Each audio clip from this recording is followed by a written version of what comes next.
Bonsoir à tous et bienvenue sur Radio Main Opposée. Et ce soir, débrief des quarts de finale de Ligue des Champions.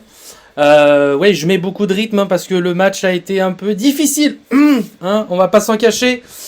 Donc voilà, moi personnellement je faisais un 5, donc ça va, je suis au maximum de mes performances. Et ce soir, on accueille quelqu'un qui est très heureux, mais qui a énormément transpiré hier soir. Ça a été très difficile et maintenant il a tellement serré les fesses qu'il possède une marque d'huile d'olive. C'est Youssef, il est avec nous ce soir. Salut Youssef. Salut. Ouais. C'est une soirée difficile hier et du coup on s'est bien reposé devant le match de City. Heureusement, on a plus rompiche comme on dit dans le milieu. Effectivement, c'est bien vrai. Et évidemment avec nous ce soir quelqu'un aussi de très heureux, mais qui a beaucoup apprécié l'ambiance du Bernabéu et qui s'est surtout délecté de la presse espagnole le lendemain. C'est le boss de Main Opposée, Benoît Tissier. Benoît, salut à toi. Bonsoir messieurs, bonsoir à tous, salut le chat, buenas noches même. Effectivement, ce Bernabéu qui est quasiment terminé, qui est de plus en plus magnifique et dans lequel on vit déjà des nuits magiques. Bref, extraordinaire. On a vécu une magnifique soirée de Ligue des Champions hier soir. Le Real qui se qualifie, le Bayern de Munich éliminé avec Neuer. Et puis ce soir encore deux matchs, effectivement, un qui était un peu moins dynamique que ton 5 visiblement, et un autre dans lequel on a eu une pelletée de buts qu'on n'attendait pas. On va pas se mentir, mais donc voilà, fallait pas se tromper de match ce soir. Ça dépend pour qui, ça dépend pour quoi. Mais j'avoue, j'ai pas misé du bon côté, mais bon. C'était un autre type de match. Avec l'Atlético, on aurait peut-être pu s'y attendre finalement. Mais on aura quand même de quoi parler côté gardien sur ce match, Ah oui, même si peut-être que certains d'entre vous dans le chat se sont à moitié endormis pendant le match. Je pense que vous avez tous été réveillés sur la fin, en tout cas côté gardien. On en reparle par la suite. Tout à fait. Tout d'abord, on va commencer simple. On va faire déjà quand même un petit rappel des scores parce que ça fait pas de mal.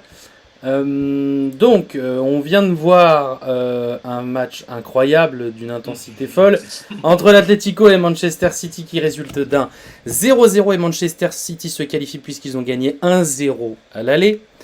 Liverpool-Benfica qui était clairement apparemment le match à regarder ce soir, qui s'est terminé sur le score de 3-3. Mais qui voit Liverpool évidemment se qualifier ayant gagné 3-1 à l'aller, bien sûr. Et hier soir, évidemment, il y avait deux autres matchs assez capital. Il y a eu tout de même un Bayern-Villarreal qui s'est terminé sur le score de 1 partout et qui a vu Villarreal se qualifier aux dépens de Bayern de Munich, qui est clairement la grosse surprise de ces quarts de finale. Et qui, à moins que je dise une bêtise, messieurs, que Villarreal, c'est sa première fois en demi-finale de Ligue des Champions. Je pense que tu dis une bêtise, puisque je me souviens d'une demi-finale qui aurait pu être une finale si Riquelme n'avait pas manqué son penalty dans les arrêts de jeu de la deuxième mi-temps. Exactement, ouais. Ils éliminent l'Inter en quart, si je me souviens bien, c'était il y a quelques années. Tout à fait. Bon, ma non-connaissance footballistique m'a rattrapé, malheureusement. Et évidemment, qui était le gros match hier soir, qui s'est terminé donc en... Le match de légende. Le match de légende. Le match de légende. Donc qui s'est terminé sur une victoire 3-2 de Chelsea, mais cela n'a pas suffi pour se qualifier, puisque avait gagné 3-1 au match aller. Donc le Real se qualifie et élimine le champion en titre. Simplement. Précisons bien que c'était après prolongation, parce qu'il y a 3-1 à la fin du match, donc prolongation. Et là, le Real a fait le travail derrière. Voilà, donc incroyable. Donc du coup, peut-être on va démarrer sur le match qu'on vient de voir, parce qu'à mon avis ça va être vite plié, comme on dit. On commence par la sieste. Allez, voilà. Comme ça, on passe à autre chose et on passe aux choses plus intéressantes. Ouais, clairement. Youssef, tu veux démarrer les hostilités? Ouais, on peut. Que dire de ce match qu'on vient de voir au rappel, il a fallu attendre, je crois, 1 minute et demie pour voir le premier tir de l'Atlético durant la double confrontation. 1 minute et demie, pardon, un match et demi. pas une mi-temps et demie, parce que pas de tir à l'aller. Au retour, je crois que c'est vers la 40e, je crois qu'il tire. Non, genre, c'est vrai. Premier tir au bout de 130 minutes. Donc oui, c'était assez assommant. Pas grand chose à signaler niveau gardien durant cette première mi-temps. Deuxième mi-temps, le rythme s'est emballé. Clairement, l'Atlético a commencé à jouer au foot. C'est incroyable. Et puis, on a vu des gardiens qui ont été plutôt décisifs finalement. Hein, on le rappelle, avec sur Oblak, un joli face-à-face gagné en fin de match qui préserve le 0-0 et qui laisse une dernière opportunité à ses joueurs. Et pour Ederson, surtout sur le temps additionnel, on a une jolie parade sur coup franc où il va au charbon. Je crois que c'est le terme. Et également un joli arrêt sur un tir en croisé de... Je crois que c'est Correa qui tire. Un arrêt du genou. Ouais. C'était bon. Non, c'est vraiment un arrêt du coup sur du genou, je crois, si je vois bien, ou peut-être où il se couche bien sur sa droite pour repousser le ballon. Bon, il balaye super vite et il la sort. C'est vraiment un top save. Ouais. Elle est un peu sur lui quand même. Elle est un peu sur lui quand même. Il faut quand même balayer. Ah oui, non, mais bien sûr. La distance est quand même assez réduite. Et à ce moment-là du match, on explique quand même qu'il y a eu annoncé par l'arbitre 9 minutes de temps additionnel. Et au final, vu le temps perdu pendant le temps additionnel, on est monté à 13 minutes. Donc là, on parle d'un arrêt qui a lieu en réalité à la 102e minute, sachant que ça fait 15-20 minutes que ça part complètement en cacahuète. Qu'il y a des rouges qui ont déjà volé, que dès que le ballon est en jeu, il y a un tac par derrière qui arrive et des tendons rotuliens qui sont mis en danger. Donc énorme tension à ce moment-là du match. Donc effectivement, déterminant là-dessus. Et effectivement, comme tu le dis, un peu plus tôt, très peu de temps avant, il va au charbon sur un coup franc, le coup franc côté aux abords de la surface de manière latérale.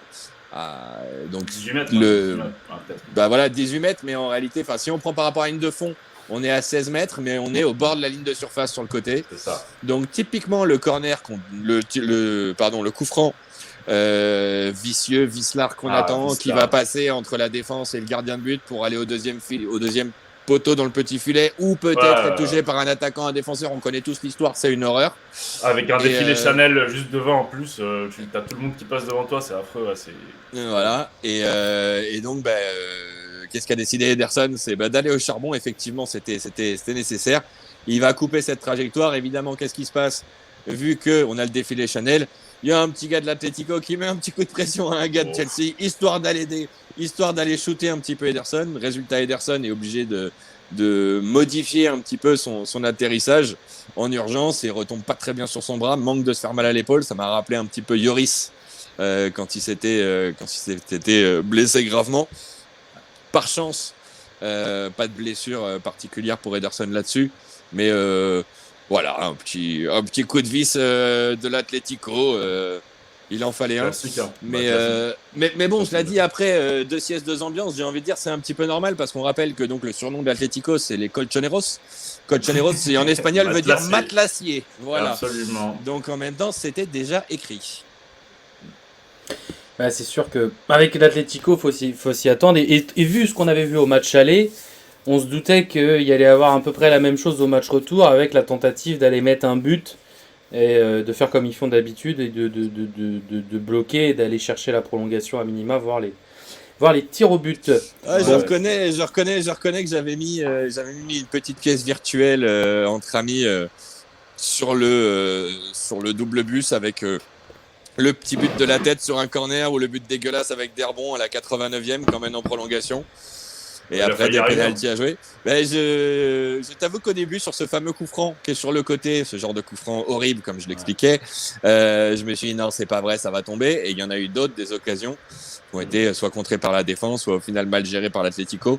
Mais non, effectivement, la deuxième mi-temps d'Ederson a été légèrement plus animée que ses 3 premières mi-temps, si je puis dire, avec donc 3 premiers quarts-temps plutôt, dans ce duel des quarts de finale.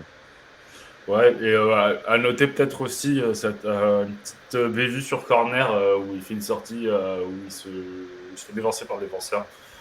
Heureusement sans conséquence, parce que la tête est difficile pour le défenseur et elle sort de justesse en corner, parce que c'est Savic qui se jette pour la reprendre. Mais du coup, à part ce petit bémol à mettre sur cette sortie-là, pas grand-chose à dire pour Ederson, qui a fait le taf finalement, encore une fois. Et on l'a vu aussi sur son jeu au pied.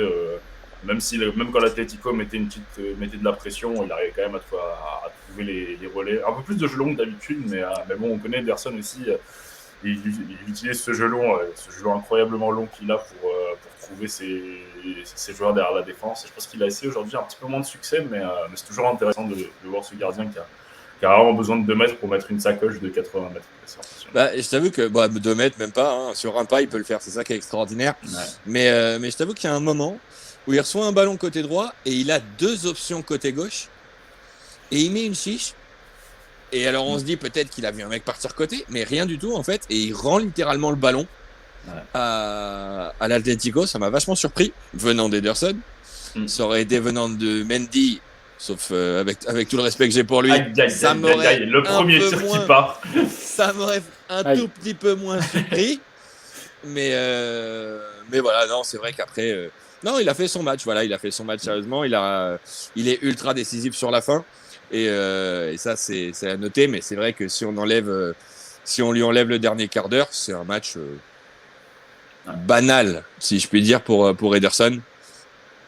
Donc tant mieux pour lui et tant mieux pour nous surtout qu'il ait eu ces 2 super arrêts à faire en fin de match. Et idem pour Oblak, tu parlais du 1 contre 1 qui est effectivement super bien géré. Et là, pareil, je me suis dit, on a eu Courtois hier qui fait l'arrêt magique et 3 minutes après, ça se décante. Je me suis dit qu'entre équipes madrilènes, il s'était peut-être passé le mot, on savait jamais, mais non. Ça aurait pu, je crois qu'il y a Suarez qui a le cas juste derrière, mais... il manque Benzema. Après, il n'y a pas Benzema. Exactement. Donc voilà. Et ben voilà, on a fait le tour rapidement sur ce match. Je pense que du coup, on peut peut-être parler du deuxième match de la soirée, qui lui, pour le coup, a été vachement plus animé. Donc ce Liverpool-Benfica qui s'est terminé sur un score de 3 partout. Alors 3 partout, mais t'as 3 buts refusés dans le match, je crois. Ouais, c'est ça.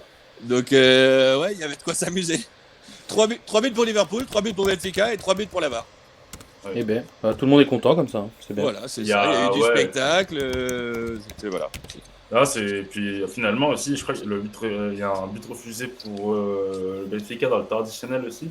Donc c'est un but qui leur mettrait à 4-3. Il y a aussi un magnifique arrêt d'Alisson dont on parlera peut-être à la 82e sur une belle volée de Nunez où il se détend vraiment, il va la chercher vraiment en ras du poteau. C'est un super arrêt, je trouve. C'est vraiment pas les arrêts les plus faciles, loin de là. Il va la chercher vraiment très très loin. Donc, tu ne vas pas nous citer l'arrêt de la 12e minute, la main opposée qui va nous sortir. Alors, celle-là, il nous offre une main opposée dès la 12e minute, on est obligé de la relever. Merci. J'ai pas vu passer celui-là. Merci Alisson pour la dédicace, on prend, on est ravis. Et tu viens nous voir quand tu veux, évidemment. C'est une évidence. Mais non. Effectivement, comme tu le dis, après, effectivement, il réalise un arrêt de très très grande qualité, pour ne dire que ça. Mais donc ouais, malgré un score fleuve, des gardiens qui ont exactement comme le dit FCB Buffon, des buts et des arrêts, c'est exactement ce que j'allais dire. Donc parfois, on peut se dire tiens 3-3, les gardiens ils étaient aux pâquerettes. Ça s'applique pas forcément sur ce match-là. Bon après, il y a quand même deux trois choses à redire sur les buts. Je pense notamment au but du 1 partout. Déjà au but du 1 partout de Benfica. C'est une frappe des joueurs de Benfica qui est à 20 mètres plein axe. Où est situé Alisson? À 1m50 de sa ligne? Non, perdu, il est au 5m50.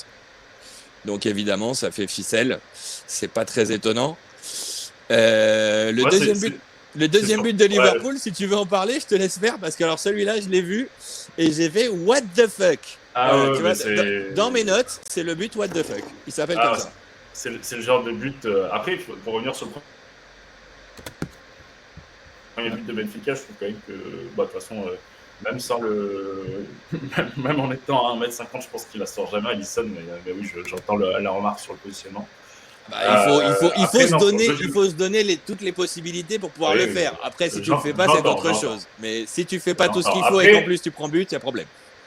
Après, je comprends, peut-être pas 1m50, mais je pense qu'il y a un juste milieu entre le 1m50 et le 3m50, et le 5m50.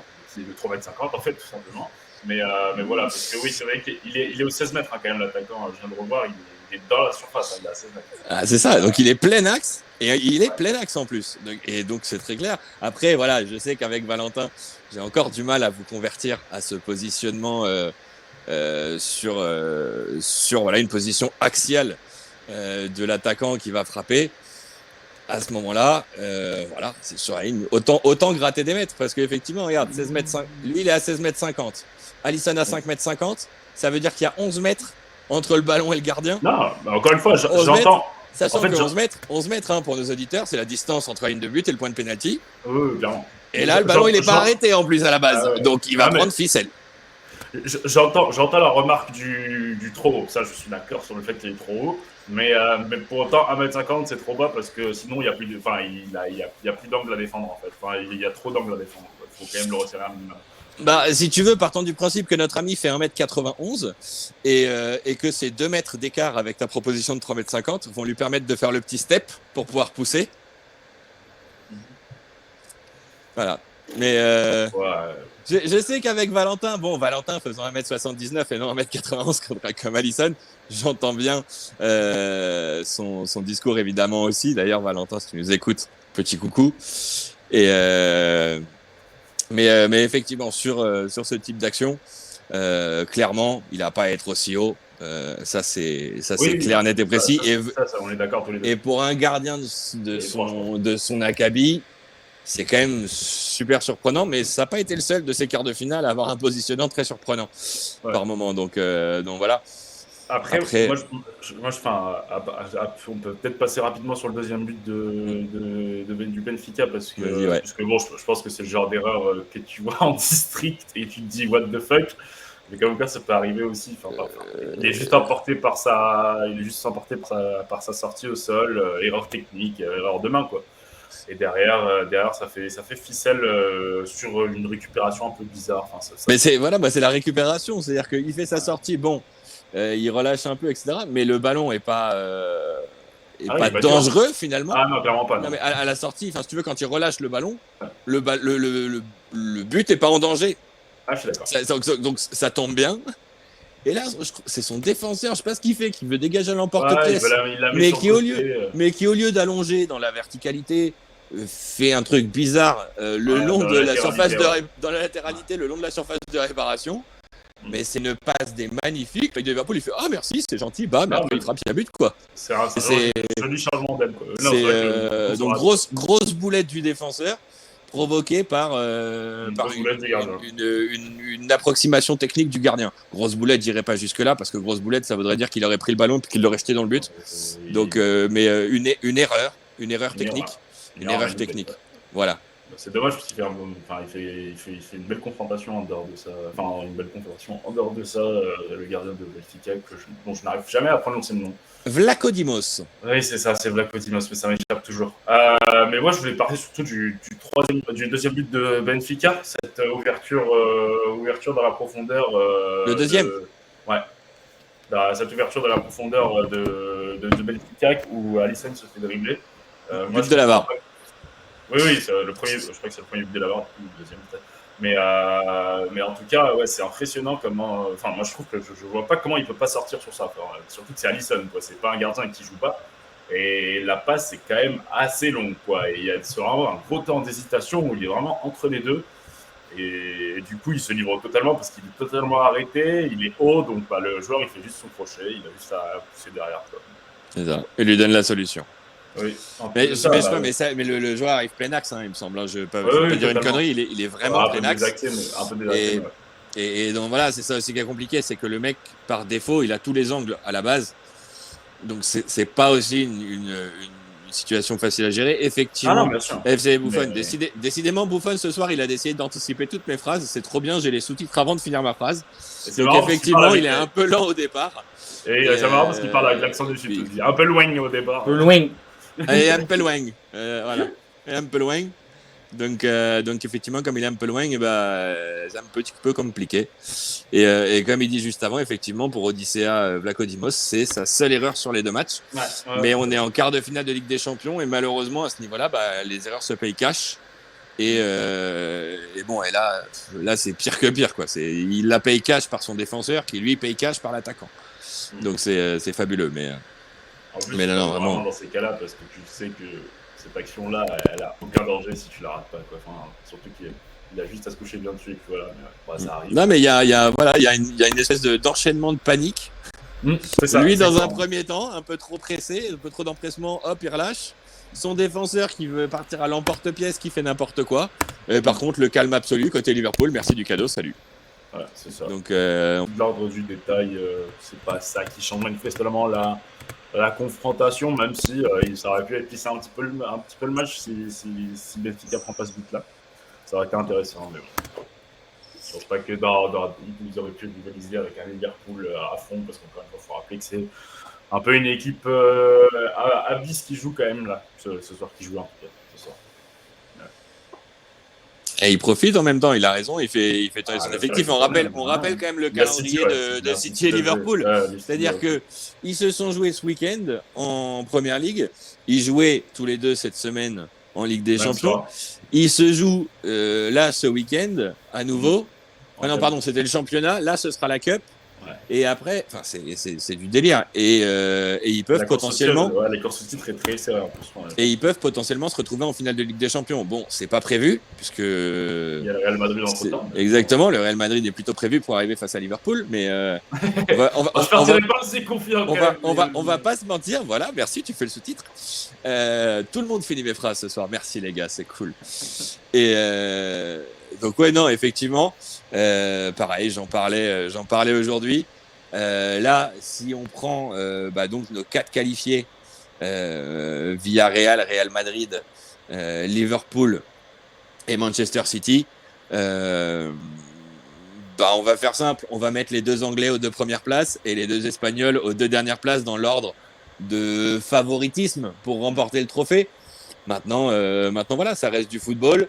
Tu le disais tout à l'heure, tant qu'il y a Courtois et Benzema, tout va bien. Sachant que c'est le Real et vu les 2 remontadas qu'ils ont fait là, face à Paris et face à Chelsea, pourquoi pas, soyons fous. Mais non, ça va être. En tout cas, ce sera des demi-finales de très très haut niveau, ça c'est certain. C'est presque une finale avant l'heure, honnêtement, parce que Liverpool sont. Bon, on l'a déjà vu la saison dernière, mais Liverpool a pas mal de mal contre le Real. Souvent. Je pense que c'est des équipes qui, le Real par sa maîtrise du jeu peut faire très mal à Liverpool et voilà, et en contre également. C'est les philosophies de jeu effectivement qui sont que j'ai envie de dire la philosophie de jeu de l'Atlético Madrid, partant du principe que moi sur ce match-là, en comptant le fait que ce soit le prochain adversaire du Real. Je préfère la philosophie de jeu de l'Atlético Madrid que celle de City pour affronter le Real. Voilà. Ouais. Mais bon, le Real n'a peur de personne et le Real ira affronter City et Courtois tentera de faire tout ce qu'il peut face à Kevin De Bruyne et compagnie. Et Ederson tentera d'arrêter Benzema. Bon courage. À noter aussi que City lâche totalement le match à la sortie de Kevin De Bruyne. C'est dire à quel point ce joueur est, je trouve... tout le monde sait que c'est un joueur extraordinaire, mais vraiment, il est monstrueux et il a une influence de fou sur cette équipe. C'est vraiment pas le même équipe aussi. Peut-être dans un moindre sens que le Real avec Benzema, mais c'est quand même un joueur qui te change une équipe et qui te métamorphose un match et une équipe en général. Tout à fait. Et je vois le commentaire de Manu aussi dans le chat qui nous dit que Liverpool c'est très costaud, c'est une certitude. Et Renaud, tu nous montrais le commentaire de Le Bretonine. Est-ce que le parcours croisé peut avoir un impact sur le titulaire en Seleção? Partant du principe qu'ils sont très intéressantes.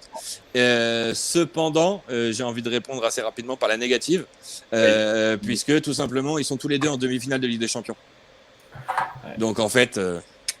Et voilà, et on va pas. Après, je pense pas qu'on va prendre le risque de déséquilibrer une sélection de gardiens de but dans la sélection brésilienne. à 6 mois de la Coupe du Monde, alors que ça non. se passe bien. Voilà, attention à pas tomber dans l'excès français du Maignan pour Lloris. Il y a aussi, voilà, on est à 6 mois de la Coupe du Monde. Il faut chercher des choses simples, claires, et pas tout rechanger, et pas tout changer à 6 mois quand ça fonctionne. C'est-à-dire quand ça fonctionne. Là, ça fonctionne au Brésil, ça fonctionne en France. Il faut pas changer. Post-Coupe du Monde, on peut redistribuer les cartes, voir autre chose, mais il faut avoir un peu de temps pour mettre les choses en place. On ne fait pas les choses à 6 mois d'une Coupe du Monde quand il reste 3 matchs à jouer, dont 2 face au Danemark qu'on retrouvera à la Coupe du Monde. C'est vrai. Puis après, c'est un débat intéressant à avoir hors de ce contexte-là, quand même. Cette opposition Alisson et Ederson c'est un débat ultra intéressant, je trouve. Non, Brésil, on a pas eu beaucoup, c'est 2 gardiens passionnants. Ces 2 gardiens qui sont passionnants. On a partagé souvent des articles concernant leurs différents profils, parce que c'est 2 gardiens qui restent différents dans leur style de jeu, etc. Et pas qu'un peu. Mais 2 très bons gardiens, en fait. Et c'est ça, en fait. C'est quoi qu'il arrive, le Brésil, ils ont un super gardien dans les buts, parce que ces 2 mecs-là font partie du top 10 mondial. Et je dis top 10 parce que j'ai pas envie de me fatiguer, parce que top 10, je suis. Top 10. Je suis presque. Tu peux réduire à top 8, voire à top 7. Je pense que top 5, on peut peut-être même en parler. Voilà, tu vois, voilà. Si je te dis top 5, là, on va peut-être se battre. C'est dur, hein. Il y a de la place quand même. Mais voilà, donc c'est pour ça, allez, les 2 sont dans les 8. On va s'arrêter à 8. Ils sont tous les 2 dans les 8. Ça veut dire que 25% des meilleurs gardiens, ils sont brésiliens. C'est pas mal quand même. Ouais. Et en plus, ils s'entendent bien, ils se respectent et tout. Vraiment, d'avoir ces 2 gardiens qui sont de top niveau et qui acceptent la situation et qui progressent avec et s'épanouissent dedans, c'est extraordinaire. C'était pas forcément le cas de Fabien Barthez et Bernard Lama à l'époque, quand il y avait Charbonnier qui était là pour essayer de garder un esprit relativement peace and love au milieu, où on avait 2 gardiens exceptionnels mais qui avaient un petit peu du mal à cohabiter.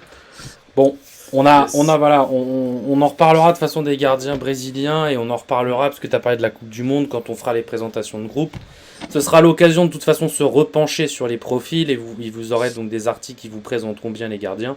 Et évidemment que sur le Brésil, il y aura des choses à dire.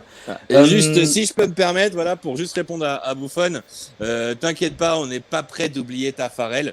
D'ailleurs, sauf erreur de ma part, on peut retrouver sa MO-bio, sûrement opposée, qui je crois avait été écrite par Nico Drouet à l'époque. Voilà. C'est possible. Mais Tafarel, non, on n'est pas prêt d'oublier. Moi, c'est ma première Coupe du Monde réelle, etc.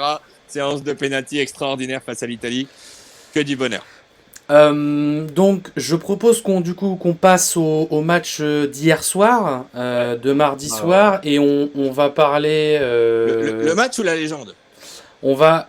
Avant d'évoquer le grand match, moi j'aimerais bien qu'on évoque d'abord le Bayern Villarreal, qui est quand même la grosse surprise de ce quart de finale.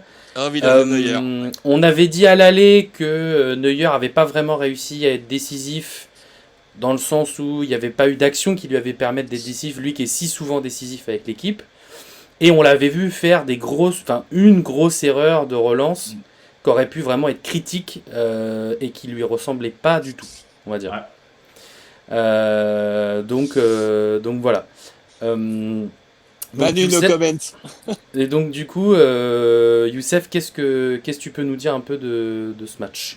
Non, un match, je pense, qui nous aura tous surpris. Je pense qu'on avait tous les yeux rivés sur Chelsea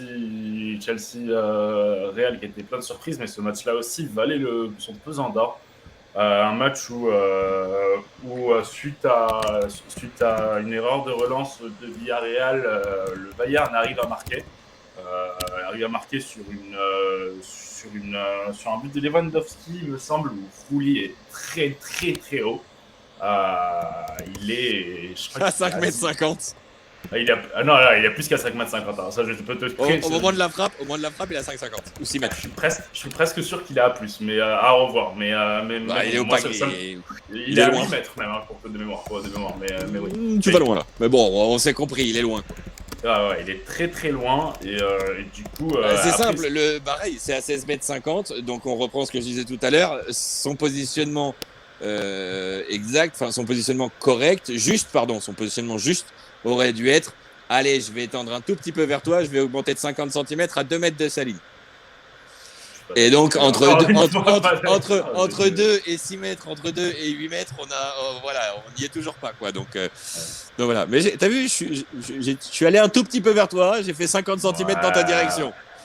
J'attends donc que tu fasses la même. Oui, mais on peut faire 50 cm et dire qu'on est à 4 mètres, ouais, ça me va. On y arrivera.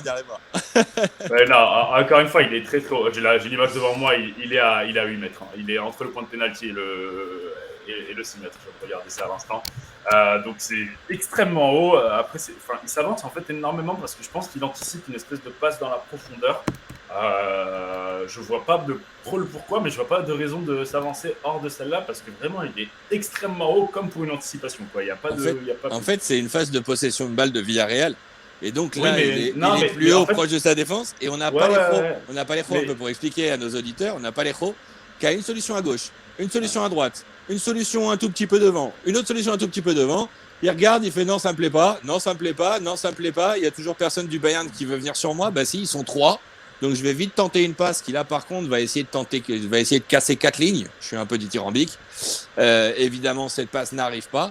Pom pom, en deux passes, on arrive au frappeur. Et donc Rouli qui est placé haut, il faut bien qu'il recule. Mais à mon avis, il a tout simplement pas le temps de reculer. Mais ça part d'une grosse perte de balle sur une énorme prise de risque de Parejo. Ouais. Quand on parle des prises de risque des gardiens de but au pied, allez regarder la prise de risque de Parejo.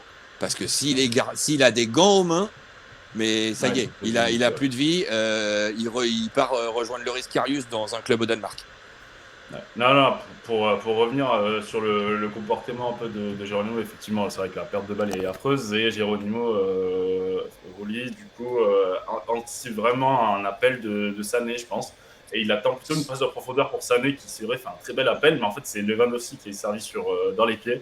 Et là, en une touche, il se décale et il la met ras du poteau. Après, c'est une excellente frappe qui est très très belle. Mais encore une fois, il est à 8 mètres. Quoi. Il est vraiment très très très très très haut. Trop haut, clairement, beaucoup trop haut.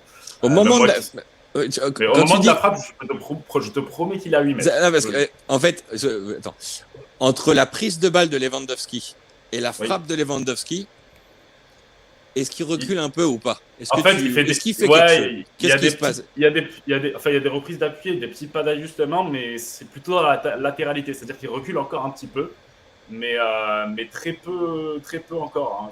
Parce que quand Lewandowski prend le ballon, tu sais que ça va frapper, surtout devant la surface comme ça, tu sais que ça va frapper. Donc, j'allais dire, il peut pas tourner le dos, se replacer, puis faire OK, c'est bon, maintenant j'y suis. Donc, c'est sûr qu'il est obligé d'y aller, de faire des micro-ajustements en se disant que je sois le moins mal placé possible au final pour répondre à ça. Mais vraiment, moi, j'insiste sur le fait que pour moi, son placement de départ, il est lié, en fait, à la possession de balle de Villarreal. Non, et cette perte de balle, parce que la perte de balle de Parejo, elle est quand même assez basse. Hein. Benoît, je te promets qu'en fait, il est à 5 mètres, en fait. Au moment où il y a la passe vers Lewandowski, il est à 5 mètres et il avance de 3 mètres au moment où il y a la passe, parce qu'il anticipe une passe en profondeur, vraiment. J'ai l'action devant moi, c'est flagrant. Enfin bon, dans tous les cas, de toute façon, on est d'accord sur le fait que son placement n'est malheureusement pas juste. Et que la justesse de son placement, en partie, lui coûte des possibilités de pouvoir aller éventuellement chercher ce ballon. Ouais, et très juste, CB Buffon sur cette remarque que effectivement la prise de risque de Parejo, c'est exactement le même sur le but de Villarreal. Tout à fait, exact. C'est comme quoi, c'est à double tranchant. De toute façon, Parejo, moi j'ai toujours dit que c'était un joueur qui, s'il n'était pas né dans la génération Xavi Iniesta.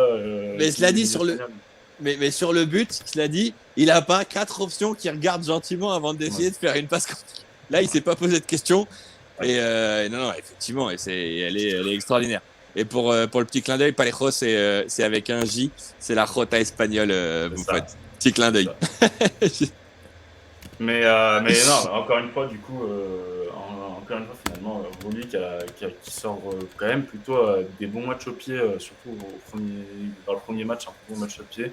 J'ai eu moins de temps de voir sur le deuxième match, mais bon, ça reste. Il a subi pas mal de frappes. Je crois qu'il y avait plus de 25 frappes à la fin du match pour le Bayern, mais très peu cadré finalement. Il a fait le taf sur ce qu'il fallait. Donc encore une fois, il y a une surprise ce gardien sur ce Final Four, mais une belle surprise. Et je pense que c'est une parfaite transition pour parler de Neuer, effectivement, qui s'écroule.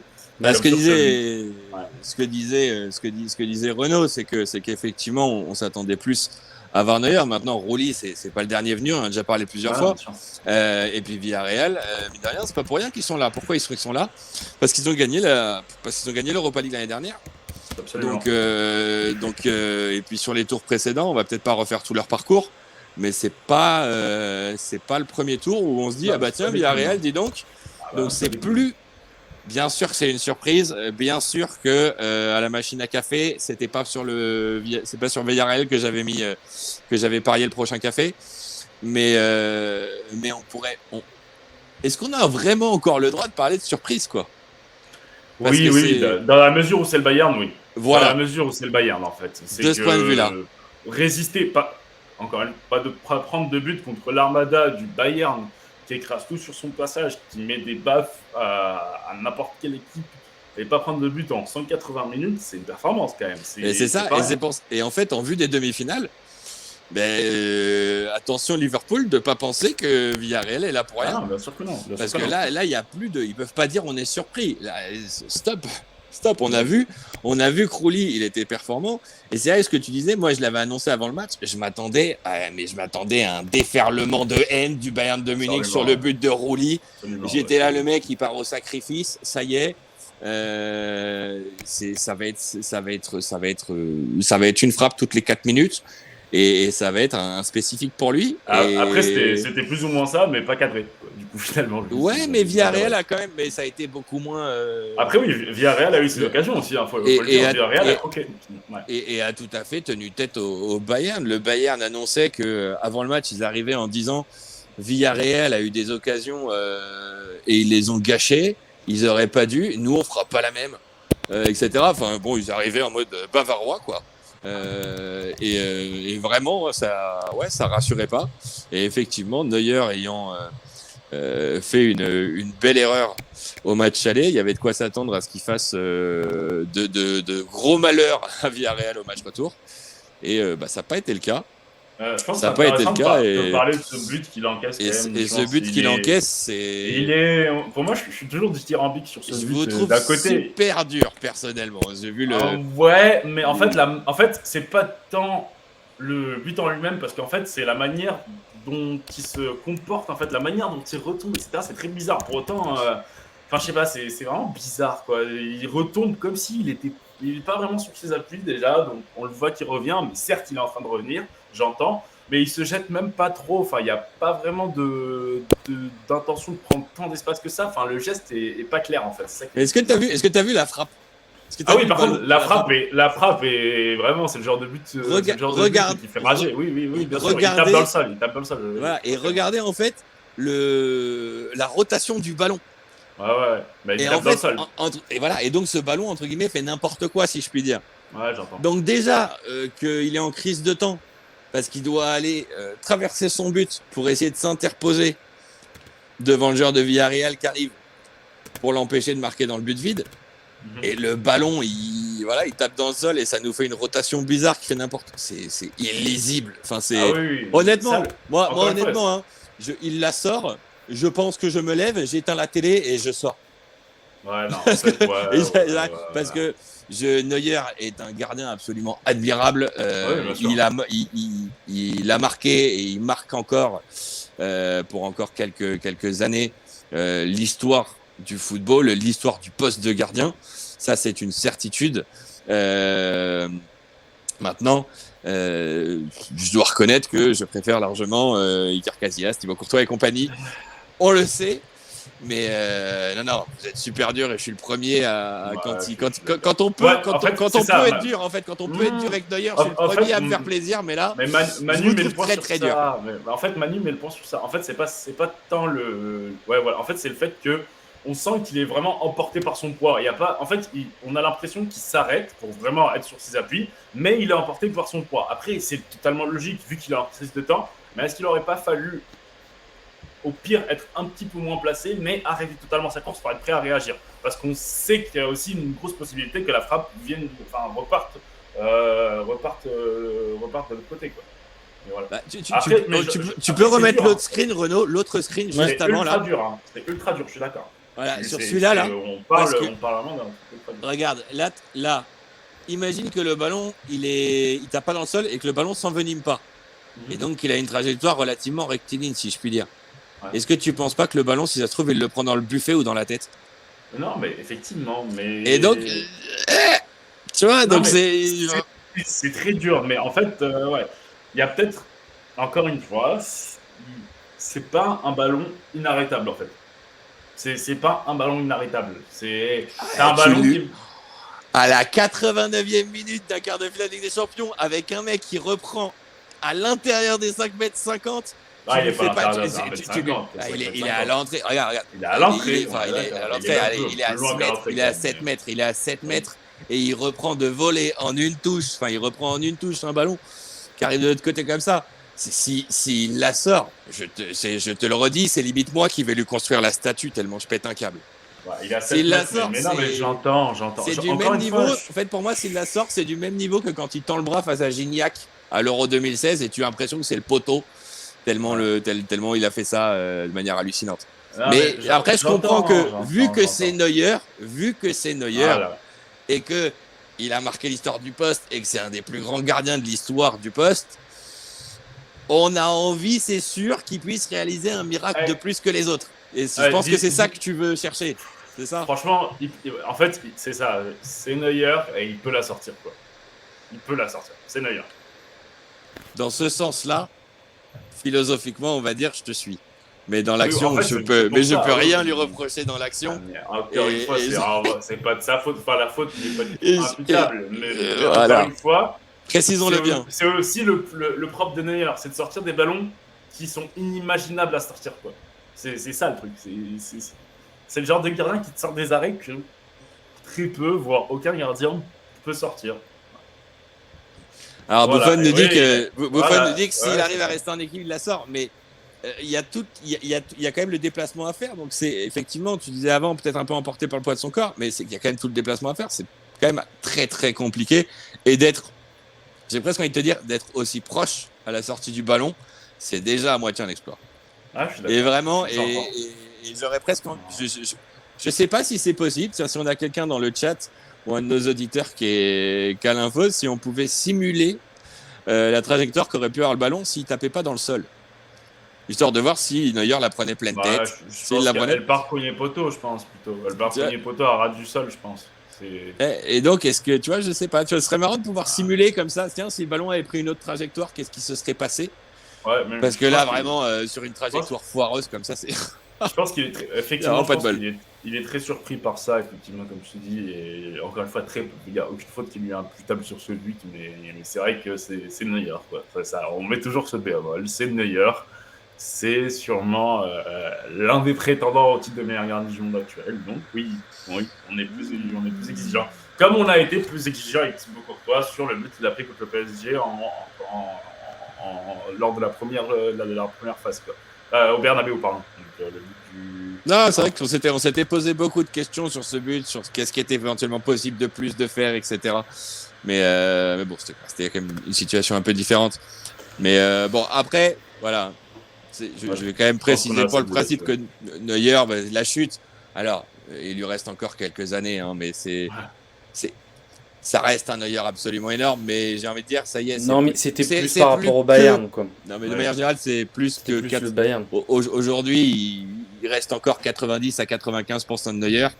Et 90 à 95% de Neuer aussi. C'est meilleur que ça reste dur à dire pour moi, mais 85% de Neuer, c'est mieux que 100% de beaucoup de gardiens. Ouais.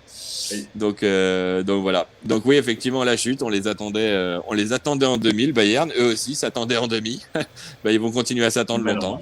Comme que voilà. Ils vont pouvoir aller faire un bœuf avec le Paris Saint-Germain pour regarder les demi. Non, mais donc voilà. Bon, je pense que voilà, on a fait ce tour sur ce match. Ça reste un beau tour de force quand même de Villarreal d'avoir résisté et d'avoir éliminé le Bayern. C'est quand même pas rien. Et ils ont même fait mieux, hein, vraiment, que résister. C'est impressionnant. Et j'espère qu'ils passeront pas au travers contre Liverpool et qu'ils vont pas perdre leur style de jeu, etc. Mais ça promet, en tout cas, vu les styles de jeu, un match super sympa à regarder. Et à mon avis, il va y avoir des actions côté gardien et des buts. Et franchement, ça va faire une super demi. Ouais, On espère une finale 100% espagnole, même. ouais, effectivement. Non, ça personne. Bon, comment Je- ça? Alors ça c'est personnel, philosophie personnelle, et j'aime les finales de Coupe d'Europe qui se disputent entre pays différents. Ouais, En fait, je veux ça- pas une finale de Coupe d'Espagne ou une finale de Coupe d'Allemagne ou d'Angleterre en finale avec des champions. ouais. Mais voilà, c'est de la philosophie. Je suis vieux, qu'est-ce que tu veux, c'est la vieille école, c'est comme ça. Ah, ça, je te le fais, Ouais. ça, je te le fais pas dire, hein, que t'es vieux. Voilà. Euh, Twitter n'existait pas quand je suis né. Et donc on va voilà, on a bien fait le tour sur ce match. On a hâte de voir ce que va donner Villarreal en demi, s'ils peuvent encore faire une surprise de plus finalement. Même si ça va être assez complexe. Et maintenant on va passer voilà au match le match le plus incroyable d'hier soir, ce fameux Real Madrid Chelsea qui voit le Real se qualifier. Alors, dans un match au scénario un peu fou. Benoît, si tu peux un peu nous rappeler les faits rapidement et qu'on s'arrête un petit peu sur le ou les éléments importants de ce match qui concerne les gardiens. Alors, comment rappeler les faits? Alors, on va commencer par le début. Donc, la victoire la semaine dernière du Real Madrid sur le terrain de Chelsea, 3-1. Avec une grossière erreur d'Edouard Mendy, et on disait déjà la semaine dernière, on espère pour lui que ça coûtera pas cher à Chelsea à la fin, et malheureusement on le verra dans ce débrief, c'est ce qui s'est passé. Donc reprenons les choses de l'ordre. Donc le match commence plutôt bien côté Real, mais dès la 15e minute, Jason Mount ouvre le score pour Chelsea. Score à la mi-temps. Début de deuxième, Rudiger, 51e, 2-0 pour Chelsea. 75e minute, donc à 2-0, prolongation. 75e minute, Werner qui met le 3-0 pour Chelsea sur le terrain du Real Madrid. Donc là, effectivement, Youssef a commencé à serrer les fesses. Et de mon côté, j'ai commencé à voir flou. Mais le Real restant le Real, et on le sait, 77e minute, donc 2 minutes après le troisième but, Courtois nous sort un arrêt absolument exceptionnel, une horizontale et une manchette exceptionnelle, qui permet de maintenir le score à 3-0, donc à laisser une chance au Real Madrid de pouvoir refaire son retard. Et c'est ce qui est fait dès la 80e minute. Donc 75e, 3-0, le Real est éliminé. 77e, Thibaut Courtois les maintient dans le match. 80e, Rodrigo permet au Real Madrid d'aller chercher la prolongation. Et 96e minute, début de prolongation, qui d'autre que Benzema pour mettre le deuxième but du Real Madrid, qui donc permet au Real Madrid de s'imposer sur l'ensemble de la confrontation. Donc vraiment un scénario de dingue, de fou. Chelsea a été à un niveau absolument monstrueux. Ils ont fait bugger le Real pendant un sacré paquet de temps. Voilà, mais le Real a fini par tenir. Des changements hyper intéressants de la part d'Ancelotti aussi, qui ont permis de refaire le retard qu'on n'imaginait jamais que le Real aurait, vu l'avance qu'ils avaient prise après le match aller. Donc absolument hallucinant. Et alors côté gardien, on va commencer par Thibaut Courtois, puisque j'en parlais, donc un arrêt exceptionnel à la 77e minute, enfin d'une importance capitale, voilà, exactement, et qui permet de revenir derrière. Mais un match hyper frustrant pour Thibaut Courtois, puisque le premier, le deuxième, le troisième, contrairement à ce que pouvait dire Charbonnier, notamment sur le premier but, je crois, le premier but encaissé par Courtois, je vois absolument pas ce qu'il peut faire de plus. Absolument rien à faire. Donc voilà, c'est Lionel Charbonnier qui commentait ça sur l'antenne de l'Afterfoot RMC, si je me trompe pas, et qui disait juste ça en passant. Donc voilà, Lionel Charbonnier, il n'y a pas de problème si ça vous dit de venir débriefer un jour sur Radio Main Opposée, c'est-à-dire de donner votre avis, mais en plus d'argumenter, pour qu'on puisse aller au bout de l'idée et comprendre le pourquoi du comment vous voyez les choses comme ça. Ça se respecte, il n'y a pas de problème, mais au moins que ce soit argumenté. Parce que moi, personnellement, on me dit que Courtois, il a quelque chose à se reprocher sur le premier but. Honnêtement, je cherche encore. Il n'y a absolument rien à faire. Donc, Puis, en plus de ça, il faut remettre voilà. dans le contexte, ce premier but aussi, il vient d'une déviation qui est un peu hasardeuse. Donc, il n'y a même pas ce côté où il peut anticiper à moitié ou quoi que ce soit. Il y a vraiment. Mount met une frappe sublime, la frappe est puissante, et il est proche, il la met bien. La passe l'espèce de passe, la déviation qui vient avant ça, elle est totalement hasardeuse. Elle vient totalement surprendre la défense du Real. Donc, ouais, clairement, il n'y a rien à faire sur ce but-là. Absolument rien à faire. C'est Courtois, il détend d'1m97 et il a encore 50 cm à faire pour le ballon, quoi. C'est pas rien. 1m99, pardon. Ouais, c'est ça. Ah bah oui, c'était le duel des grands, hein. 1m99 d'un côté, 1m97 de l'autre, 29 ans pour les deux. On l'avait déjà dit au match aller, quelques semaines d'écart seulement, 6 kilos d'écart. Donc vraiment de profils physiques assez proches, de profils techniques très différents. Voilà, on peut parler aussi, hein, côté jeu au pied. Courtois qui nous a fait un petit récital. On a noté le match hier soir. On a noté le match hier soir sur Main Opposée. Vous pouvez retrouver le débrief, la note qui a été rédigée par Aurélien en direct lors du match. Donc oui, encore un récital de la part de Courtois dans la distribution. Il a su aussi les une ou deux fois où c'était trop risqué, allongé. Ce qui voilà, il y a une belle allonge aussi, hein. Il y a une belle allonge aussi, ce qui est important aussi. Et voilà, par contre de l'autre côté, Mendy, du bon, du moins bon, du balancé, voilà, un peu plus brouillon. C'est pas le même jeu au pied, c'est pas le même jeu au pied, sans être mauvais. Ah non. Mais un jeu voilà, hier. Même pour Mendy, j'ai trouvé son jeu au pied moyen. Il y a eu des belles choses, il y a eu des choses intéressantes. Notamment, voilà, effectivement, il y a un moment où on le voit qui sort littéralement de son but pour offrir une solution sur le côté. Et ça permet à Chelsea de ressortir en 2 passes tranquilles, comme s'il n'y avait jamais eu personne au pressing. Donc ça, c'était top. Il sort de sa surface même. Il sort de sa surface à un moment. Voilà, effectivement. C'est ultra intéressant. Mais ça, c'est certain que Mendy, depuis 2 ans, entre il y a 2 ans et maintenant, c'est son cousin. Hein, c'est plus les mêmes. Et c'est de manière très positive. Donc tant mieux pour lui. Et il faut que ça continue comme ça. C'est aussi ça qui malheureusement l'amène à faire son erreur. Parce que c'est dans cette philosophie de jeu, c'est dans cet esprit-là qu'il est dans ce positionnement-là et qu'il est dans cette situation-là au match aller. Après, il rate son geste technique et ça se paye cash. Mais c'est vrai que voilà, philosophiquement, c'est très intéressant ce qu'il essaye de développer et ce qu'il développe de plus en plus. Mais voilà, entre Thibaut Courtois et Edouard Mendy, il y a encore un bon écart.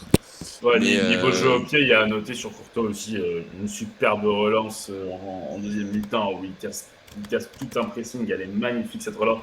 Ça m'a rappelé du Ederson aujourd'hui, hein, ça pour le coup, et c'était une Courtois, donc c'est un très beau compliment. Une superbe relance qui casse un pressing de 5 joueurs. Enfin, la passe, elle est vraiment pas facile. Il y a une ligne de passe qui est quand même assez réduite. C'est pas non plus un boulevard. Et elle est forte, elle est dans le bon timing. Elle trouve Kroos. C'est un plaisir cette passe. Il faut les retrouver parce qu'il faut vraiment la montrer dans toutes les écoles de gardiens. Et moi, j'ai envie de souligner ce dribble Chalupé. Oh là là, qu'est-ce qu'il était beau. On en parlait lundi. J'allais pas y aller aussi vite, mais vas-y, fais-toi plaisir. Ce dribble est magnifique. On est sur le jeu au pied, donc on peut t'en parler. Ce dribble magnifique à la 110e, je crois. Sur petit rappel pour nos auditeurs, peut-être qui n'étaient pas là la semaine dernière, mais Youssef nous parlait du fait qu'il adorait ce geste et du fait que ça faisait longtemps qu'il n'en avait pas vu un. Donc je vous laisse imaginer quand Thibaut Courtois s'en est permis hier soir.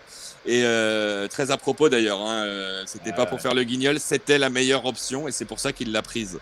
Donc vas-y, régale-toi Youssef. Délecte-nous de l'émotion que ça a soulevé en toi. Ah non, mais c'est ce genre de crochet derrière le pied où vous voyez l'attaquant arriver, il est pile dans la parallèle de votre corps. Du coup, vous savez que si vous faites un crochet derrière le pied et qu'il se jette, il est totalement éliminé. Et c'est exactement ce qui se passe. L'attaquant vient en pressing. La seule solution qui semble ouverte, c'est le dégagement côté ouvert. Donc l'attaquant se jette. Et puis à ce moment-là, crochet derrière le pied pour juste calmer tout le bloc du Real qui à ce moment-là, du coup, vient de marquer le deuxième but et qui a besoin de garder ce ballon aussi, c'est important. Et c'est pas que un dribble qui est beau, qui est là pour mettre un peu de hall et dans le moment. C'est aussi un dribble qui signifie aussi on va rester confiant, les gars, maintenant qu'on a réussi à faire le plus dur. On reste confiant, on reste solide, on reste serein et on garde ce ballon. Voilà. Non, mais ce que j'ai adoré en fait dans le match de Courtois hier, c'est que il est complètement impuissant sur les buts, comme on le disait. Et bon, mine de rien, en plus tu joues face à ton ancien club. T'as un ego important, comme tous les sportifs de très haut niveau, et on sait que Thibaut Courtois ne fait pas exception. Et premier but, tu peux rien faire. Deuxième but, t'es pas loin. Troisième but, t'as vraiment pas de bol, parce qu'on pourra y revenir aussi. Il a vraiment pas de bol. Et donc en fait, il fait tout bien, mais il n'arrive pas à être décisif. Finalement, il finit par faire cet arrêt. Donc je crois que c'est sur un corner, sauf erreur de ma part, sur un corner coup de tête. Et là, horizontal sur sa gauche, ça part magnifique manchette.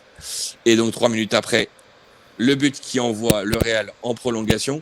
Et en fait, on a presque l'impression que donc c'est clairement le tournant du match, mais aussi le tournant du match de Courtois. Du genre, ça y est, j'ai enfin le droit de jouer mon rôle, merci. Et à partir de là, plop, plop, plop. Déjà qu'avant, ce qu'il faisait, il le faisait très bien. Mais alors là, à partir de là, c'était décisif tout le temps. Il y a ce geste derrière la jambe. Tu as senti que ça grimpait d'un niveau. Tu vois ce que je veux dire ou pas? Ah, bien sûr. Et qu'il rentrait dans une confiance. C'est bon, en fait. C'est toujours moi. Et youpi. Et c'est le genre d'arrêt qui mentalement et qui effectivement te change le cours d'un match. Tu sais très bien que quand tu sors ce genre d'arrêt-là à un moment décisif et que derrière, 3 minutes après, ton équipe revient dans le match sur aussi un geste exceptionnel de Modric, mais qui montre aussi toute une maîtrise collective en fait. C'est-à-dire que c'est une équipe qui a des joueurs qui sont décisifs à des moments clés. Et c'est ce qu'il faut pour gagner une Champions League. Donc voilà, forcément, effectivement, ça te propulse dans une autre dimension. Et petit ajout par rapport à ce dribble encore, parce que moi je pourrais en parler pendant des heures, non, c'est merci.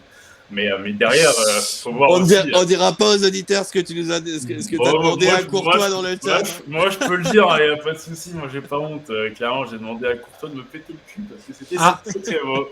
C'est les termes bien. De toute façon, on va se faire ban de Twitch, bien sûr. Mais non, effectivement, ce dribble-là, il est suivi d'une transversale sur Lucas Vazquez qui est passé latéral d'ailleurs.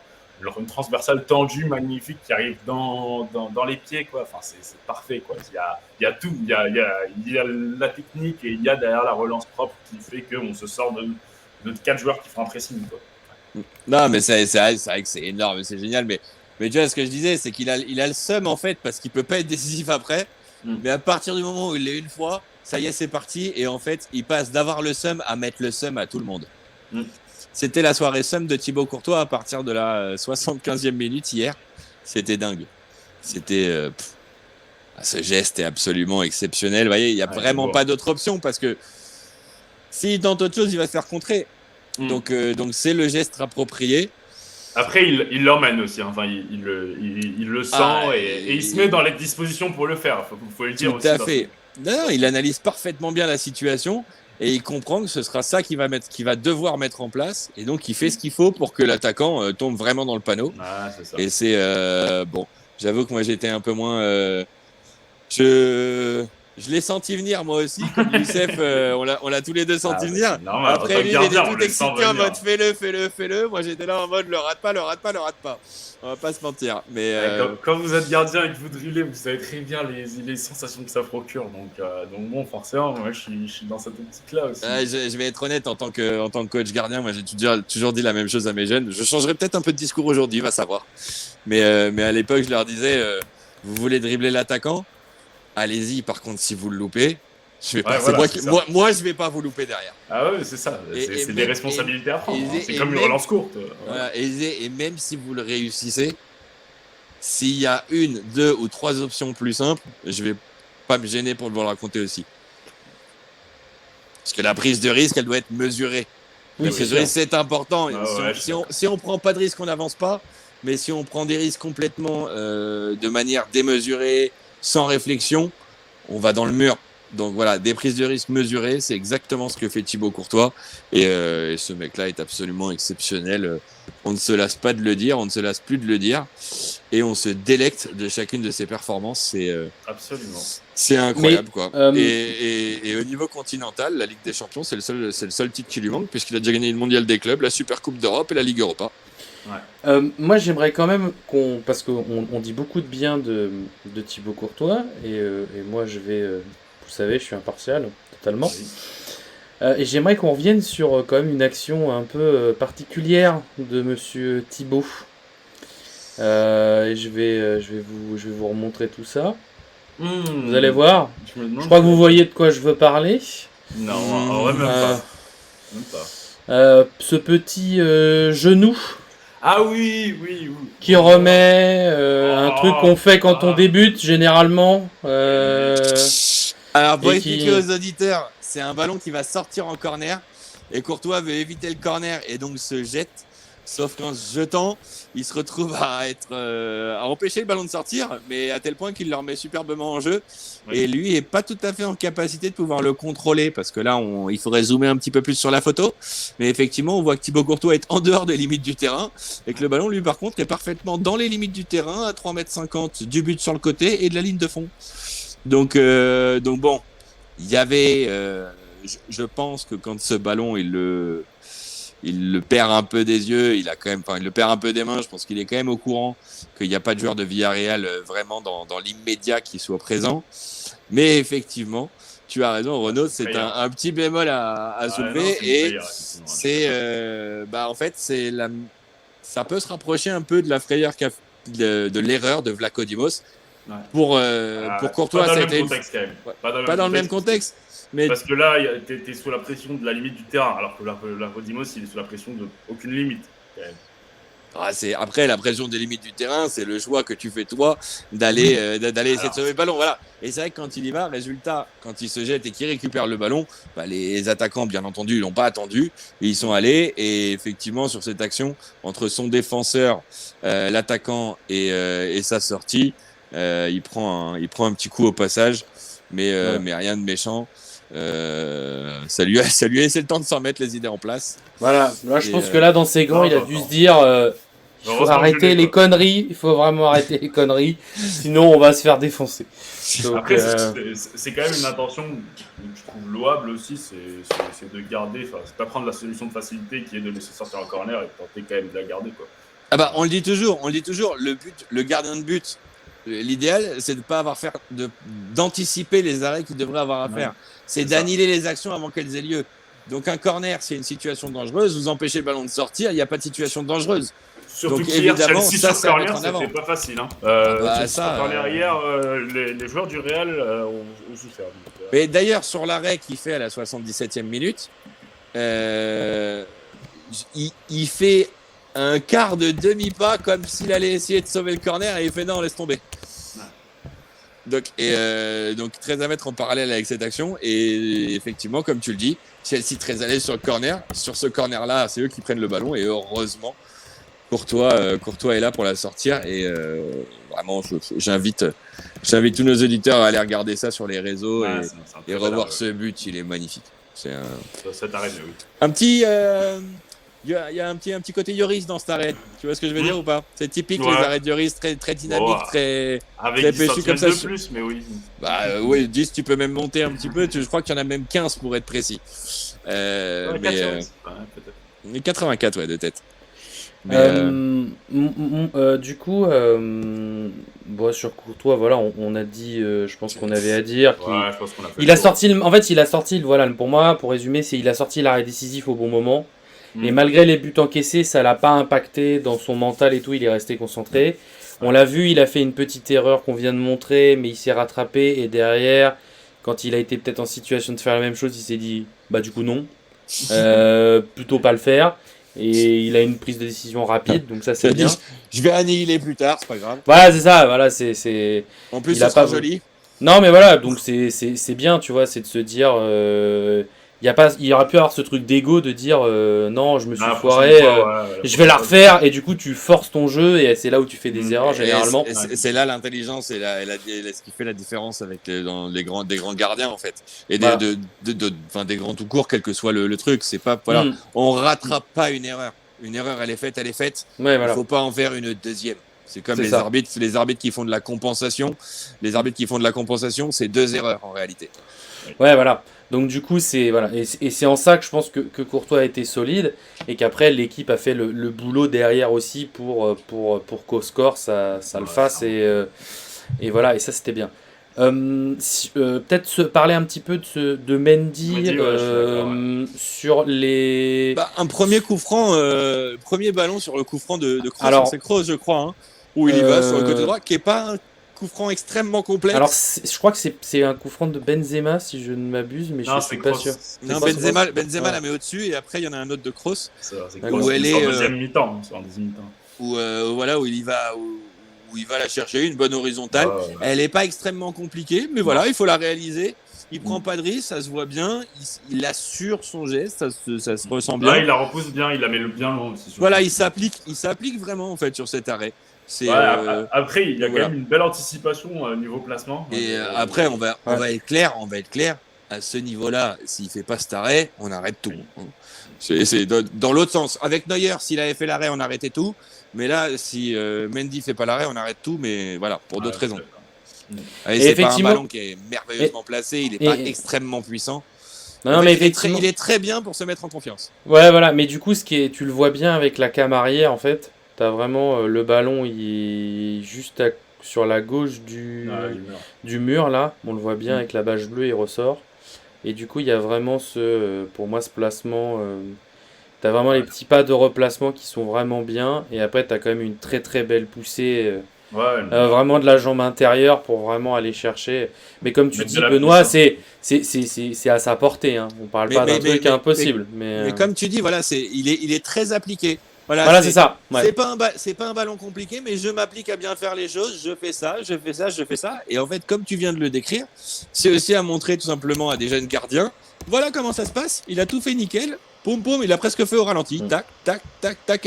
Étape 1, étape 2, étape 3. Et hop, je vais chercher mon ballon. Donc intéressant de ce point de vue-là. Maintenant, sur le jeu au pied, on en a parlé. Et puis, après, sur les buts, le pauvre... J'ai envie de dire que la tête de Benzema, je crois qu'il en peut plus là. Je crois qu'il en peut plus des têtes de Benzema. Il a pris un de la tête de Benzema. C'est incroyable et on peut rien lui dire. Hein. Voilà, c'est se reprocher, Mendy. On a 5 buts, hier sur lesquels il n'y a pas grand chose à reprocher aux gardiens de manière générale. Donc non, c'était assez intéressant, mais.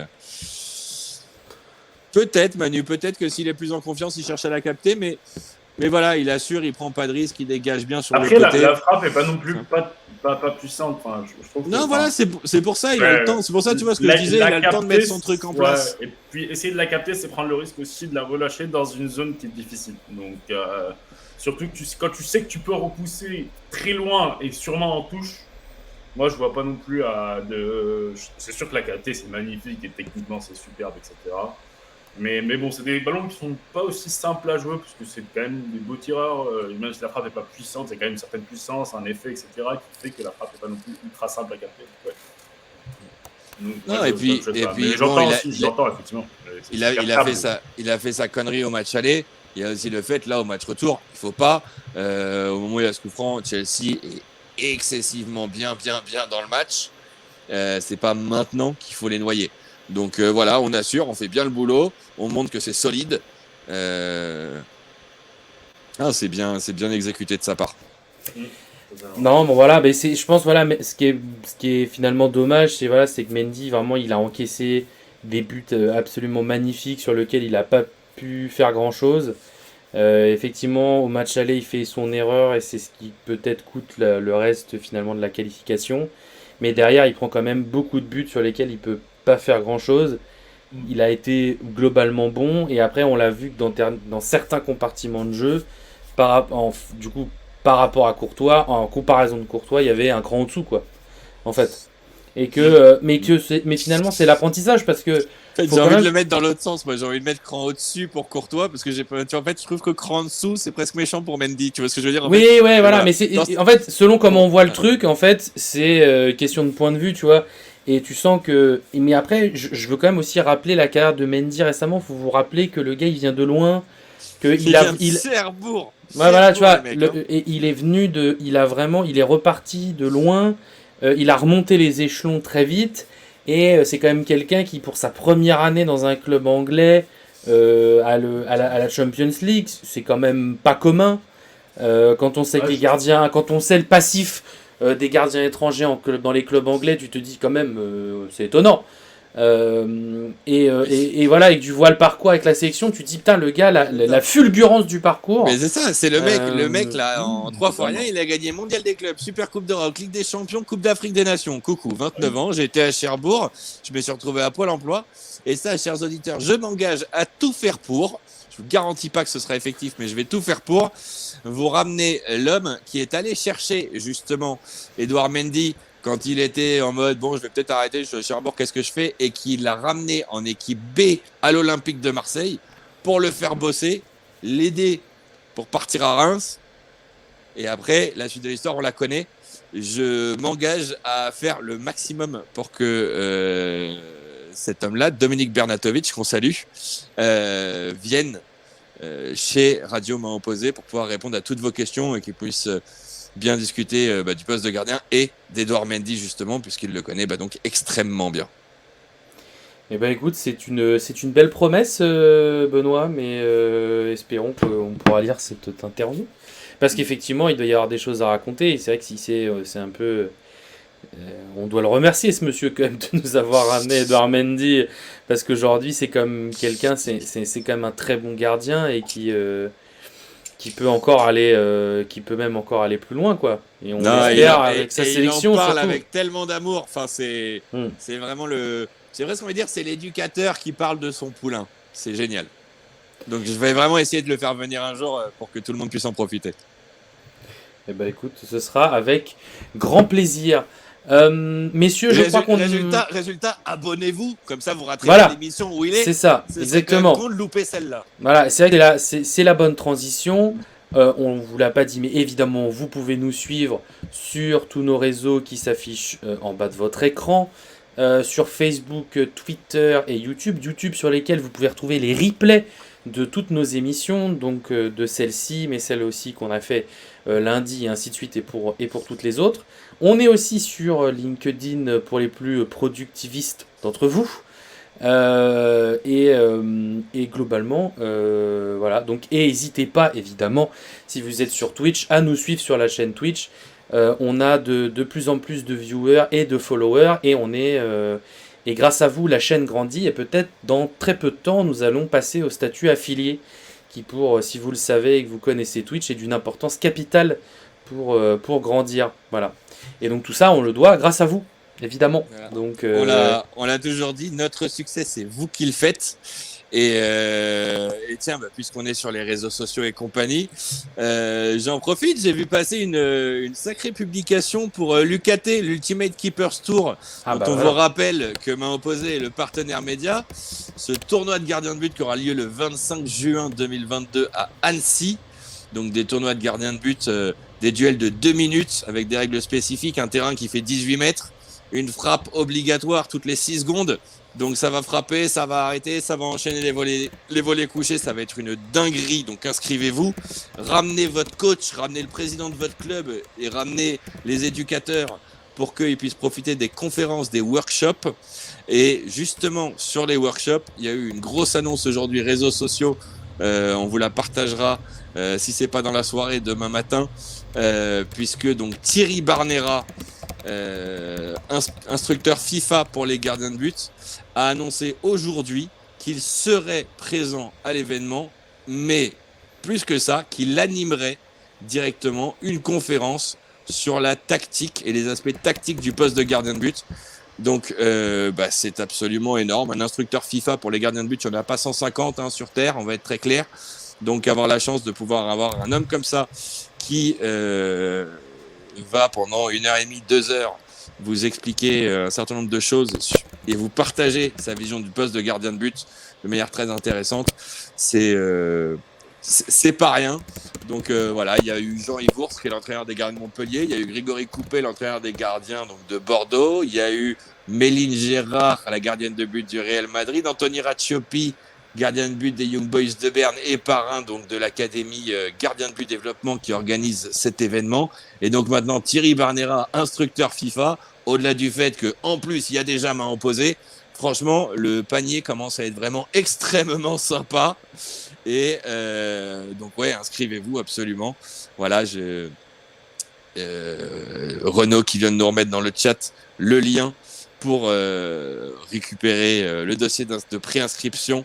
Également poser toutes les questions que vous pouvez avoir directement via leur lien contact. N'hésitez pas, franchement, ça va être énorme. Et puis, vous pouvez le découvrir dans le replay justement de l'émission lorsque nous avons invité les 2 présidents fondateurs de cet événement. Main opposée aura également son trophée à ce tournoi. Donc, si vous voulez remporter le premier trophée main opposée, ça se passera à l'UKT. Donc, allez-y, inscrivez-vous, parlez-en, faites tourner. Ça va être une dinguerie. Et le trophée sera moulé sur la main de Youssef. Hein. On vous prévient. C'est du 10,5 pour ceux qui se demandent. C'est incroyable. Voilà, c'est ça. Moi, sur la mienne, c'était pas ouf. Ils m'ont dit non, mais c'est du 7,5, c'est complètement con. Ça ressemble pas à une main de gardien. J'ai fait bon, très bien. Moi, un 9,5, ils étaient pas mal, mais bon, ils se sont rendus compte que c'était un 9,5 du siècle dernier, donc ils ont lâché l'affaire. Bon, très bien. Eh bien voilà, messieurs, on a fait le tour de ce débrief des quarts de finale de Ligue des Champions, qui était vraiment très intéressant, et on a vu beaucoup de bons gardiens, et on a vraiment hâte de voir les demi, parce que là on va vraiment voir des choses incroyables et des duels de gardiens encore plus intéressants. Et évidemment qu'on sera sur le coup pour vous faire un débrief en live, et évidemment pour vous faire des notes sur notre site mainopposé.com, et on vous enjoint à regarder tout ça. Alors, juste Renaud, si tu me permets, je viens de réaliser qu'il y a un match qu'on n'a pas débriefé. C'est ton 5. Ah, alors, tiens, si ça vous intéresse. Non, ça ira, merci. Évidemment. Voilà, donc ça fait des mois. On sait que tu t'entraînes pour t'inscrire à l'UKT. Donc voilà, oui, évidemment, bien sûr. Non, jamais de la vie. Pas pour me faire humilier, c'est pas la peine. Alors je précise que moi, ça fait des mois que j'avais pas joué, parce que le chômage, ça aide pas trop à payer des 5 à 14 balles l'heure. Donc là, du coup, j'ai un taf. Voilà, là, comme j'ai démarré un nouveau boulot, voilà, je vous raconte ma vie depuis lundi dernier. Alors, j'ai pas été payé, donc techniquement, j'ai pas d'argent. Mais je m'en fous, parce que comme je sais que je vais être payé, je vis comme si j'avais de l'argent. Donc, mes potes m'ont dit, on fait un urban mercredi? Je fais, bah ouais, bien sûr. Voilà. Donc là, grand luxe, hein. J'ai pris mon petit Powerade bleu et tout. J'ai fait, c'est moi, c'est pour la maison. Oh, Seigneur. Voilà. Donc j'avais pas joué depuis des mois, et je vous mets des captures d'écran de mec qui dit Renaud a été méga chaud, il m'a frustré, tout ça. Donc tout ce que j'aime, quoi, finalement. Moi, c'est magnifique. Voilà, j'avais quand même écrit un article sur le gardien destructeur. Moi, je suis le gardien destructeur. J'ai pas changé, moi. Je crée rien du tout, mon pote. T'as joué au goal, au faille. Ah, mais je ne joue que ça, en fait. Je joue rien d'autre. Faut être courageux, franchement. Ah ouais, de toute façon, c'est facile. Je fais quasiment que des arrêts en gardien de hockey. Que de Ter Stegen. Non, je pose un genou, hop, je tends les bras. Voilà, il prend de la place dans les buts. Hein. Ah bah moi j'ai tout misé sur l'envergure. Hein. Par contre, pour faire un effacement de la jambe, oublie-moi, mon pote, hein, parce que moi c'est chaud. Moi je risque de me péter le bras si je fais ça. Donc non, et voilà, globalement j'étais content. Non mais voilà, il faut faire du foot. C'est important. En plus il fait beau, il commence à refaire beau, donc c'est agréable. Et c'était très sympa. Ouais, voilà. Donc je vais essayer d'en refaire un peu plus régulièrement. Et j'aimerais faire des 7. Et j'aimerais bien faire des 7-7 surtout. S'il y a des gens qui font des 7-7 dans ce live et qui ont des plans pour en faire, sur Paris, c'est pas si facile que ça à trouver. Est-ce qu'un jour, on n'essaierait pas de faire un 5 main opposée avec des auditeurs? Ah bah alors là, à voir, hein. Bah en vrai, ce serait incroyable. À Toulouse, au hasard, bien sûr. Alors à Toulouse, moi je suis chaud parce que moi je descends à Toulouse, j'ai quand même mon père là-bas, donc en vrai je peux descendre. Moi j'ai Youssef, ça va. Voilà, on va faire un... Non mais en vrai un jour, on fait une rencontre abonnée sur un terrain, moi je suis chaud. Hein. En vrai, pourquoi pas. J'ai un canal, mais polonaise, donc tout pourrait être Si de votre côté vous êtes chaud dans le chat, n'hésitez pas, abonnez-vous. Et voilà. Et un jour, on fera des mains opposées. on fera des rencontres, ouais, on fera que des mains opposées, on fera que des frappes. On fera un live où on a le droit de boire que en mains opposées. Ouais, c'est ça, ouais. Ah, ça c'est propre, c'est propre. Bref. Bon. Alors, eh ben Ouais. messieurs, prochaine émission, on se retrouve lundi pour le débrief du lundi, on débriefera le week-end de championnat en Ligue 1 et on fera peut-être même un petit tour en Europe s'il se passe des choses intéressantes. Et peut-être même en Ligue 2. Et peut-être même en Ligue 2, effectivement. On essaye d'avoir un œil sur la Ligue 2. Enfin, moi, j'en ai forcément un. Si vous me connaissez, vous savez que je Bientôt suis sur fan le du national, stade Malherbe. Voilà. Ah. Et voilà. Donc, évidemment, le lundi. Donc, on se retrouve lundi 21h, comme d'habitude, ici sur cette chaîne. Et voilà. Et n'hésitez pas à nous suivre. Voilà, et parlez-en à vos voisins, vos cousins, vos potes à la machine à café, parce qu'à chaque fois le mardi matin, vous êtes obligé de leur réexpliquer les histoires. Dites-leur directement de venir mater le débrief. Comme ça vous évitera d'avoir à tout réexpliquer à la machine à café. Voilà. Bon. Invitez-les, venez. Quoi. Invitez-les. C'est même pas une question en fait. Faites-le. Voilà. C'est une affaire. Invitez-les. Invitez-les à prendre l'apéro chez vous pour regarder Voilà. le débrief main opposée. C'est ça, ouais. Simple, efficace. On débriefera peut-être même le prochain 5 de Renault. Donc Ah ouais, bah si vous voulez, ouais. Limite, peut-être un jour, on fera un match en live de moi. Oh, c'est incroyable. Ça. Mais, et on bon. commentera. Ouais, vous ferez du commentaire en live. On fera du live commentary, ouais. Ah, ça serait incroyable. Non, mais bon. Et ben voilà. Et ben écoutez, messieurs, super soirée. On se mettra en just stopping avec toi. Voilà, c'est ça, ouais. Et du coup, encore merci à tous ceux qui nous ont suivis dans le chat et d'avoir participé au chat. C'était super cool. Et voilà, on vous fait des gros bisous et on vous souhaite d'aller la chercher main opposée. Bisous. Ciao les gars. Merci à tous. Salut. Ciao.